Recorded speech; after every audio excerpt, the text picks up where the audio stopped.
Hello, ghouls and gamers, and of course, my fellow rejects.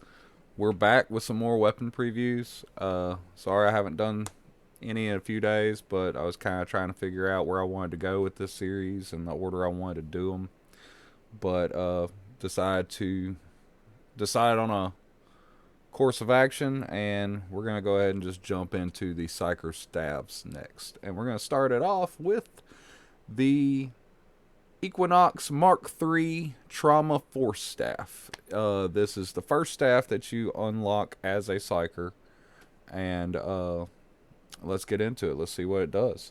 So, first off, the all of the psyker staffs are force. Well, I believe they all are, but this one is a force weapon and charged attack. So, essentially, a force weapon means you do not expend ammo with this weapon. Instead, you build peril.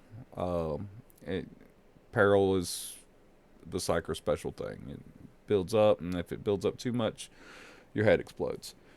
Um, Charged attack is the secondary action of the stabs. Essentially, you can charge them up. Instead of aiming, you can charge them up and do a special function with psyker stabs.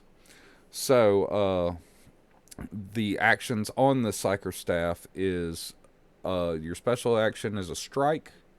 Then, of course, you have your regular attack chain, which is bound blaze bolt projectile. Sorry, and the secondary action is staff bound pyroblast. Another thing I would like to mention before we jump to meat grinder is on stabs. Most of these have right here. It's a quell speed. So if you hit your reload button on a psyker who is in his grenade form or his uh, staff, they will quell their peril instead of reloading. This quell speed does increase how quickly you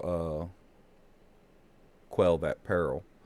Um, and yeah, let's jump into a meat grinder real quick and see what the actions look like in game. So your special action is just to bash the staff poke.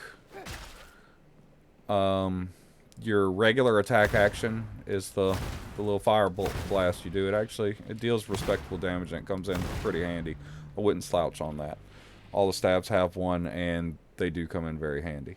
Now, the bread and butter of the trauma staff is this charge up here. It builds up a circle on the ground. You build peril while it's charging. It does have a maximum radius that builds up. And then when you hit your attack, it does a big old blast. And it causes a lot of peril. So be wary of how long you charge it, how big you get, and where your peril's at, because you can put yourself in a bind pretty quick. Now, not only does it increase the radius of the blast, it also increases the damage of the blast. Let me find a pretty beefy boy over here. So if I just barely charge it, you're looking at 182. But if I fully charge it, he dies. So I couldn't show you. If I fully charge it, you're looking at 446. Big difference on damage. I'll go ahead and show you the head pop while I'm here. And a cool function that I learned about the head pop is if you're in a bunch of stuff when you head pop, it actually deals damage to all of them.